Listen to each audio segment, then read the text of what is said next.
Thì, cái video clip kế tiếp này là tôi sẽ nói tới vấn đề, gọi là, công đoàn và văn hóa Đông Tây. Đầu tiên á là tôi nói về cái vấn đề, công đoàn. Thì ở những cái nước tư sản và vô sản á, công đoàn á, đa phần á là họ bảo hộ, lợi ích của người lao động. Đó là ở cái mô hình, gọi là, xã hội chủ nghĩa cũ, là những cái gì nó đang tồn tại đó, là công đoàn chỉ là người bảo hộ lợi ích của những cái người lao động thôi. Còn ở cái mô hình chủ nghĩa xã hội mới á, công đoàn là cái nơi á, gọi á là người lao động có thể nương tựa được, và công đoàn là cái nơi như là một doanh nghiệp, họ hỗ trợ người lao động. Ở bên tôi cũng có những cái chương trình nhà ở xã hội là do công đoàn họ xây, rồi họ bán rẻ lại cho người lao động, và với một cái điều kiện hết sức là bình thường là khi mà họ bán nhà cho người lao động đó là họ buộc doanh nghiệp phải là tham gia vô đó, là doanh nghiệp là không có được là đuổi lao động giữa chừng để mà cho lao động làm việc để mà người ta còn trả tiền cái nhà đó. Đó là một cái cách ràng buộc, chứ không phải là tranh đấu ngày làm 8 giờ như hồi xưa. Mình làm sao mà tranh đấu được mấy cái chuyện đó. Một ca làm 8 giờ, bây giờ người ta tăng ca lên 2 tiếng nữa là 10 giờ mình cũng phải làm chứ làm sao, tại vì người ta trả tiền. Với lại nhiều khi cái đơn hàng nó gấp rút quá thì cũng phải bắt buộc làm tới 10 tiếng thôi, 10 tiếng 12 tiếng là chuyện bình thường. Không, đơn hàng mà nhiều quá, gấp rút quá thì cũng phải làm, chứ đâu thể nào nói mà ngày nay tôi làm 8 giờ rồi tôi nghỉ. Là mình làm gì rồi doanh nghiệp người ta kẹt cái đơn hàng, người ta bán không được rồi sao, ta đâu có lời, ta đâu có phát lương cho mình được. Nhưng mà công đoàn á là, mà theo cái mô hình mới của tôi xây á, là công đoàn là cái giống như là cái doanh nghiệp vậy đó. Họ có luôn cái vốn đầu tư, họ là cái nơi đầu tư của những người lao động bằng những cái chương trình nhà ở xã hội, mà họ chỉ duy nhất là họ đi đầu tư về những cái chương trình mà dành riêng cho người lao động thôi, chứ họ không có đầu tư kinh doanh như kiểu bình thường. Nghĩa như người lao động ở dưới miền quê đi, khi mà đi lên thành phố á, là họ phải thuê nhà để mà ở đó, để mà làm việc. Nhưng mà thuê tới một cái mức nào đó thôi. Ở Việt Nam chúng tôi là quy định sẵn, nó thuê 3 năm gì đó, là khi mà anh có gia đình, anh có con cái là bắt đầu chúng tôi hỗ trợ nhà ở xã hội. Một căn đó là trị giá tầm 10.000 cho tới 15.000 đô la thôi. Cái căn nhà đó rất là rẻ, nhưng mà rẻ thì nhỏ đủ để cho một gia đình, tức là hai vợ chồng và hai đứa con có thể ở được đó. Tức là mình người lao động mà thay vì các anh chị đi ở nhà trọ, thì ở cái nhà ở xã hội đó nó gọi là nó tiện nghi hơn nhiều, mà nó lịch sự hơn nhiều. Nó lịch sự hơn là mình đi ở nhà trọ. Thì nó đơn sơ vậy thôi. Tức là người lao động được quyền gửi vốn vào đó, và công đoàn sẽ hỗ trợ những cái mức gọi là họ hỗ trợ lao động về cái phần nhà ở, và họ ràng buộc luôn cả cái doanh nghiệp vô trong đó, để mà doanh nghiệp không có đuổi người ta giữa chừng. Vậy là anh thích thì anh mướn thôi, bữa nay anh thích anh mướn, ngày mai anh buồn anh đuổi là không được. Ở đây là quy định rõ ràng đàng hoàng. Tức là trước khi tôi bán nhà cho người ta là có cái mặt anh ở trong đó, có mặt doanh nghiệp, tôi mời anh lại ký tên vô đó.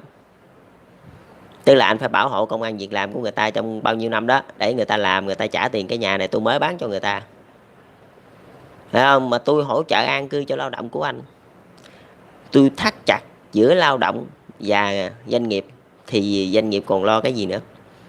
Ở đây cái nhiệm vụ của công đoàn không phải là chống đối doanh nghiệp, nó không phải như hồi trước, nó không phải là yêu sách doanh nghiệp đòi lên lương hoặc giả là đòi ngày làm 8 giờ, nó không phải vậy. Mà là doanh nghiệp, mà là công đoàn là cái tổ chức là dùng để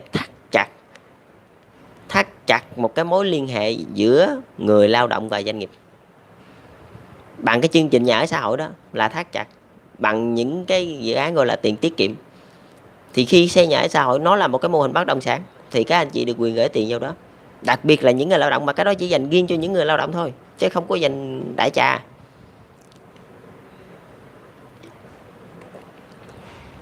Cái chuyện đó là chỉ dành riêng cho những người lao động và những người ở nhà trọ đó. Thì là những người ở nhà trọ đó là chúng tôi không có cho phép họ ở trọ suốt đời. Tại vì nếu mà không có những cái chương trình hỗ trợ đó đó, là họ sẽ ở trọ là từ năm này qua tháng nọ luôn, rồi về màn hoài, rồi chừng nào mà hết tuổi lao động thì đi về quê. mà đa phần á, hiện tại á, là chỉ gửi được một ít tiền tiết kiệm là bằng cái mô hình gọi là bảo hiểm xã hội. Với lại cái phần gọi là trợ cấp lương hưu á, mà cái phần trợ cấp lương hưu ở bên Việt Nam là thì nó nhập nhằng hơn là ở bên mấy thế giới tư bản. Là bên thế giới tư bản á, là người ta đóng lương hưu là người trẻ nuôi người già, còn bên thế giới bên thế giới cộng sản ở bên Việt Nam á, là cũng có trợ cấp xã hội chứ không phải là không. Nhưng mà hồi trước á, là người ta đóng cái phần bảo hiểm xã hội đó là tới hồi người ta về hưu là người ta có thể rút ra hết một lần một, như là bảo hiểm nhân thọ. Mà rằng đây là tôi đã cải tổ lại rồi, tức là trợ cấp xã hội là trợ cấp xã hội, mà bảo hiểm nhân thọ là bảo hiểm nhân thọ, chứ không có thể nào mà nó giống nhau được. Chứ không thể nào bảo hiểm xã hội mà nó đã gắn luôn hai cái vai trò đó. Mà những cái người mà lao động gọi là lao động chính thức á, là lao động có hợp đồng nữa, là phải mua bảo hiểm xã hội đó, là trong đó nó có luôn cái trợ cấp xã hội và cái bảo hiểm nhân thọ. Tức là khi mà mình về hưu rồi đó, mình nghỉ làm rồi đó, là mình được quyền rút ra một lần đối với cái tiền gọi là bảo hiểm nhân thọ mà trong mình đóng trong bao nhiêu năm đó đó. Còn cái tiền trợ cấp xã hội phải không, là mình đã hồi cái thời mình đóng đó là đã phát cho những người già hết rồi, thì tới hồi đó mình đòi cũng không có được đâu, phải không? Mà khi mà mình về hưu rồi đó, mình rút ra cái tiền bảo hiểm nhân thọ đó là riêng, là cái tiền đó của mình rút, phải không? Mà còn cái tiền trợ cấp xã hội đó là những người trẻ họ đang làm đó, họ sẽ lại đóng cái đó để mà họ phát cái trợ cấp xã hội cho những cái người già, khi những người hết tuổi lao động. Là cái mô hình mà tôi đang xây dựng như vậy. Nó có đôi phần nó hơi khác hơn là cái thế giới tư bản, tức là nó không có đè đạp quá mức. Ở thế giới tư bản là cái phần đó là họ nghiêm cái vụ đó lắm nghiêm cái vụ mà tiền lương hưu lắm phúc lợi hưu trí là họ nghiêm cái vụ đó lắm chứ không phải chơi đâu. Là giới lao động là phải đóng cái chuyện đó chứ không có giỡn mặt với họ được đâu Còn tôi ở đây thì trợ cấp xã hội thì tương đương mỗi một tháng mà được lãnh là tối đa không quá 100 đô. Tại vì các anh chị còn cái phần bảo hiểm xã hội làm chi, bảo hiểm nhân thọ làm chi đó, các anh chị rút ra không là cũng được mấy chục ngàn đô rồi. Rồi các anh chị lãnh lương trợ cấp xã hội nữa, là như vậy là sống được rồi đó. Ở Việt Nam mà, chứ đâu phải nước Mỹ. Đâu phải nước Mỹ lãnh lương tháng lương hưu không mà 2.000 rồi, 4 mấy triệu tiền Việt Nam mà các anh chị lãnh lương ở bên Mỹ. Lương hưu đó có nhiều tay họ về hưu bên Mỹ rồi họ về đây họ sống đó. Họ sống dư tiền luôn á, một tháng 4 mấy triệu thì sao xài hết. Ở bên Mỹ thì xài không đủ thôi, chứ ở Việt Nam xài dư luôn. Ăn chơi luôn, đỉ điếm rồi đủ kiểu, bao gái luôn còn không hết nữa, đừng nói. 4 mấy triệu sao xài hết. Còn hơn cái ông tổng giám đốc ở đây cũng chưa được cái lương đó nữa. Ông tổng giám đốc đây lương ngàn bạc chứ nhiêu. Đó, cái phần công đoàn mà hiện tại là tôi đang cải tổ lại cái nhiệm vụ của công đoàn là làm cái chuyện đó, là thắt chặt cái mối quan hệ giữa lao động và doanh nghiệp. Tức là mình phải làm sao mà để cho doanh nghiệp họ ký một cái cam kết rằng họ sẽ sử dụng lao động là trong một cái thời hạn nhất định gì đó, rồi tới cái thời hạn sau đó mình đưa ra những cái quỹ đầu tư khác gì đó chẳng hạn. Đó là để cho họ mà sử dụng lao động lâu dài, chứ không thể nào mà họ xài người ta trong những cái lúc mà hút hàng, những cái lúc mà đang kẹt hàng hoặc giả là kẹt cái đơn hàng gì đó là họ đuổi hết, họ không nhận nữa, họ không xài đó. Còn cái vấn đề làm mà nhà ở xã hội bên tôi á, làm chủ yếu á, là chỉ cấp cho những cái người gọi là những người hộ gia đình thôi, họ có con có cái rồi thì là mới hỗ trợ an cư lạc nghiệp, chứ còn những cái người độc thân là không có cấp. Tức là đề phòng cái chuyện mà già quá dân số nữa, cấp nhà ở xã hội tràn lan, rồi người ta có công ăn việc làm đó, rồi người ta có nhà cửa đó, người ta đâu có cưới vợ gả chồng để làm gì, đâu muốn sinh đẻ để làm gì đó. Tức là tôi ngăn chặn từng cái nhiều cái hướng khác nhau, từ cái mô hình hôm bữa tôi đã nói cái mô hình mà trường học đó, rồi giảm thuế đó, rồi sau đó mới tới cái mô hình nhà ở xã hội này đó, là để hỗ trợ cho người ta an cư lạc nghiệp, để người ta có thể sinh con đẻ cái. Chứ nếu không là không có sinh con đẻ cái gì được đâu. Cái cuộc sống lao động nó quá vất vả, người ta đâu có muốn kết hôn để làm gì.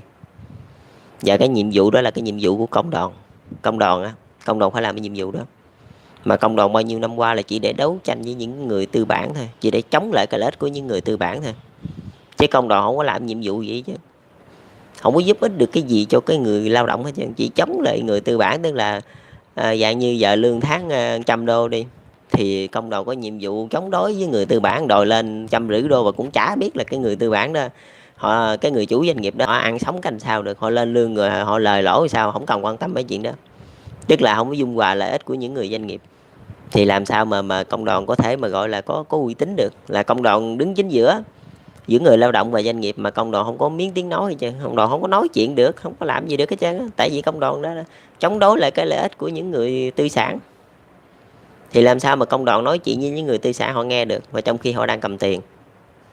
Mà công đoàn nói chuyện với họ mà họ không chịu nghe rồi thì công đoàn cũng vô tác dụng thôi. Công đoàn với lao động thì làm gì cũng như nhau thôi, bên nào cũng không có tiền. Còn bây giờ tôi quy hoạch lại là công đoàn là như là một cái doanh nghiệp đó, và họ đầu tư ở những cái dự án xã hội chỉ dành riêng cho những người lao động thôi.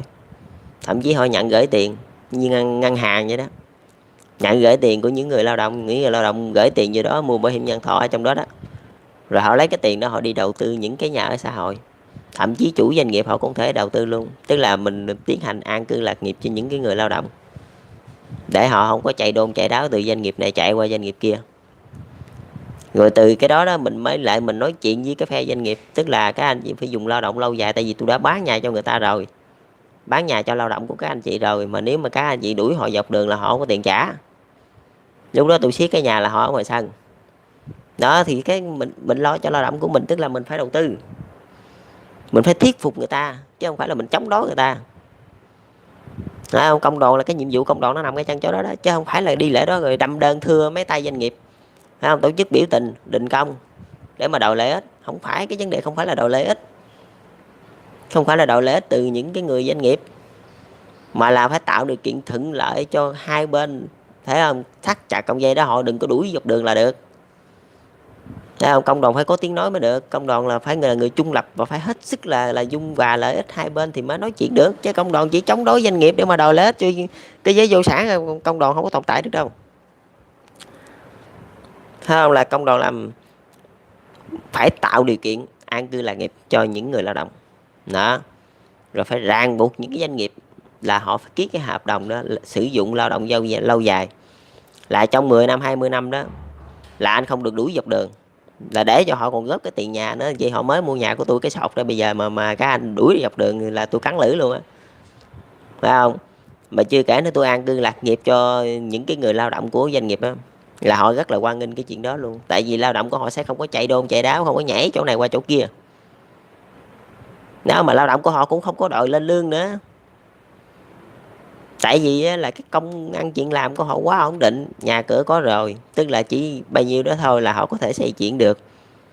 Còn cái chuyện lên lương hay không á, là hiện tại bây giờ luôn á, là theo một cái kỳ hạn nhất định mà cái người công đoàn trong cái doanh nghiệp đó đó là mới bàn với cái chủ doanh nghiệp là có lên lương hay không, tức là sau 1 năm hoặc 2 năm rồi người ta mới thống nhất lại cái tình hình kinh tế nó đi về đâu mới lên lương hay không, chứ không phải mình cứ chống người ta là mình được lên lương đâu.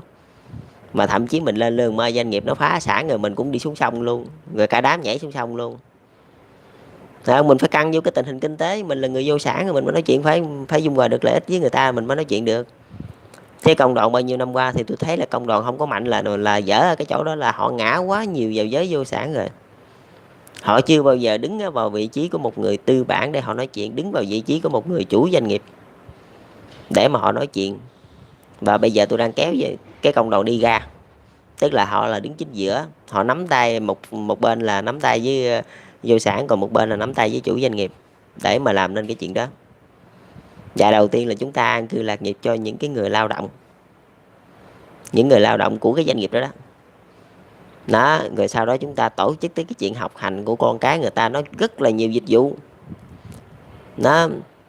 Rồi từ cái chuyện học hành đồ này kia đó, nó sẽ bó chân cái người lao động vô trong đó, rồi người lao động không có nhảy tới nhảy lui được, tại vì gia đình họ đó, vợ con họ đó, công việc ăn việc làm họ ở đó, là cái như họ gắn bó suốt đời đó. Rồi công đoàn đã, từ cái lúc mà công đoàn nó nắm được cái lực lượng lao động rồi đó, đã thắt chặt được với doanh nghiệp rồi đó, thì công đoàn mới làm cái chuyện thứ hai là bằng một cái kế hoạch lên lương, nghĩa là trong vòng bao nhiêu lâu đó, tức là bây giờ mình nói hai bên thống nhất với nhau giữa công đoàn với doanh nghiệp, như là Công đoàn đó nói là như công đoàn với doanh nghiệp là thống nhất với nhau là 2 năm đây sẽ kiểm kê và lên lương một lần đó, và mà lên bao nhiêu á là tùy vào tình hình kinh tế, nó tùy vào cái tình hình kinh doanh hiện tại nữa. 2 năm hoặc 1 năm gì đó thì ăn thua, khi mà công đoàn đã ổn định được rồi đó là lúc đó doanh nghiệp người ta mới tin công đoàn, người ta mới giao cái nhiệm vụ đó lại cho công đoàn, là công đoàn mới có tiếng nói. Chứ công đoàn mà không có ổn định được lao động cho người ta thì công đoàn nói chuyện cũng không ai nghe đâu. Nói chuyện với giới tư bản họ phun nước miếng nhiều mặt luôn ở chơi đó mà khơi khơi. Làm sao mà lại đó mà nói chuyện với những nhà tư bản mà nói chuyện phiếm diện, đừng nói chuyện khơi khơi, sao mà họ chịu. Đầu tiên là mình phải lên cái kế hoạch để mà an cư lạc nghiệp cho những người lao động. Mình phải chăm sóc vợ con họ là cái nhiệm vụ của công đoàn đó. Rồi sau đó mà khi mà công đoàn đã nắm trong tay cái lực lượng lao động rồi đó, nắm chắc chắn rồi đó, là đã an cư lạc nghiệp rồi, đã săn sóc vợ con họ rồi đó, rồi mới nói chuyện với những người tư bản, là những người chủ doanh nghiệp đó, là sau bao nhiêu lâu đó là sẽ lên lương một lần. Mà nếu mà anh không lên lương phải không, là tôi sẽ đưa tất cả những người lao động của anh đi chỗ khác hết luôn. Tôi không cho làm chỗ anh, là tôi nói rằng chỗ đó người ta không chấp nhận lên lương. Không, tôi không cần phải đình công, tôi đứng đại diện cho người lao động, tôi nói chuyện. Anh chấp nhận không? Tức là 1 năm 2 năm tùy theo anh thôi, anh thấy cái tình hình kinh tế làm sao. Tức là hai bên thỏa thuận. Còn nếu không phải không, là ngày mai tôi kêu lao động chỗ anh nghỉ hết, đi chỗ khác làm. Đó, công đoàn là phải mạnh như vậy mới được, chứ công đoàn mà đứng mà ưỡn ra đó là thua, công đoàn không nói chuyện được. Mà đầu tiên là phải hỗ trợ người lao động, họ có tiền như các anh chị, các anh chị phải tạo điều kiện cho họ gửi tiền vô đó, rồi các anh chị mới làm nên những cái khu nhà ở xã hội đó, rồi phúc lợi xã hội đó, rồi là trường học đồ này kia đó, giúp đỡ cho vợ con họ. Rồi một thời gian họ ổn định rồi đó, là doanh nghiệp tự nhiên người ta sẽ thấy được cái sức ảnh hưởng của công đoàn. Lúc đó người ta mới nghe cái lời nói của công đoàn. Chứ công đoàn mà đứng chỉ là đứng bơ bơ ra đó cũng không nói ai nghe đâu. Công đoàn phải làm cái chuyện đó là cái chuyện đầu tiên. Rồi cái chuyện thứ hai là mới bàn tới cái kế hoạch lên lương phúc thưởng cho những người lao động. Là hai chuyện đó là nhiệm vụ của công đoàn. Thì cái ông chủ tịch công đoàn thế giới không đang ở Việt Nam đó, thì cái video clip này gửi cho ổng đó, dành riêng cho ổng đó. Ông nghiên cứu kỹ cái vấn đề này đi, rồi ông đem về thế giới để mà làm. Chúc ông thành công. Chào các bạn. Video clip kế tiếp tôi sẽ nói tới cái vấn đề văn hóa Đông Tây.